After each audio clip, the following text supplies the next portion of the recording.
speedometer, so it will tell you your tyre pressure, the distance, and you can reprogram this to miles, kilometres, wherever you are in the country, in Europe or the world, you can change it.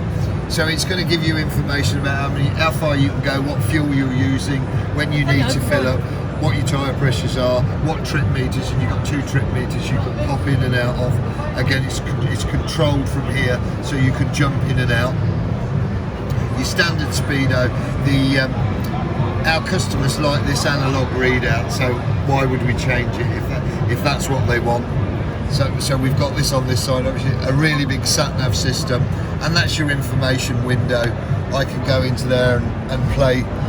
I can set my phone, pair my phones.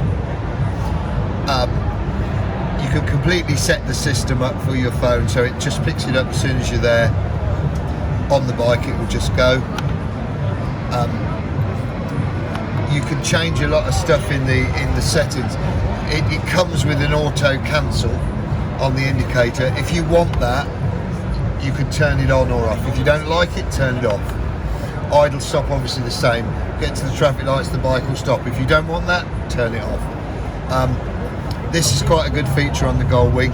You set the preload on the suspension, and it's quite simple. You've got one rider with luggage, 2 riders with luggage, and that will automatically program the bike for the journey you're doing. Fat bastard, silly. I couldn't possibly comment, sir, but I've managed to ride it. You can change the units to kilometres. This is the traction control system. You can turn it on or turn it off. You can dim the lights, obviously, if you want the sunshine, you want it brighter. In the dark, you want it dark. You can do all that.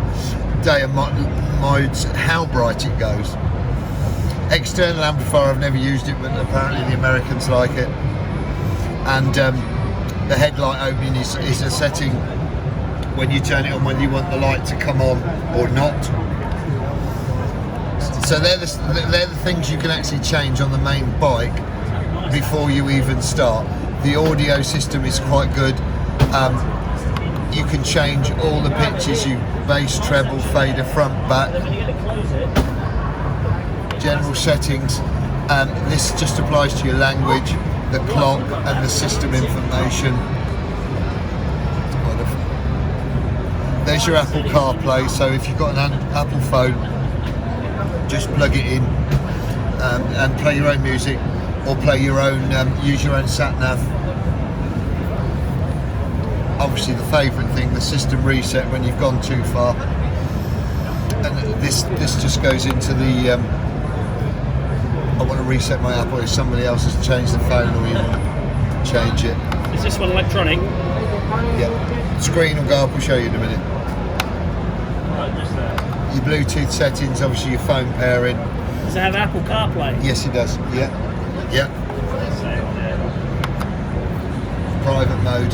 This phone is fully automatic, isn't it? It's DCT. Yeah, DCT system. What does that mean? It's a manual gearbox with 2 clutches that is controlled by a computer. So the change process is controlled by a computer. So it has an automatic mode. Can you take it out? You can take it out of auto and have it in manual, yeah.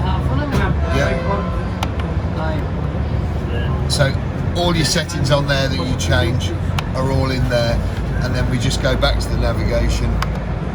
That's back to computer. Where's the Honda? I'm in Guildford. Where's the Honda deal?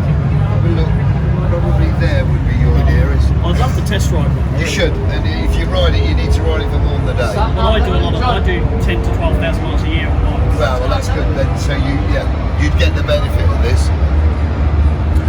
Moving across here on the RPM counter, this tells me the bike's in neutral. I'm in tour mode, and my traction's off. Yeah, auto start is off. Moving across here, obviously temperature gauge, that's telling me at the moment that the suspension setting is set for 2 people. My heated seats are off. There's a handlebar grip. If I've got the heated grips on, that tells me what bar rating of temperature I've got.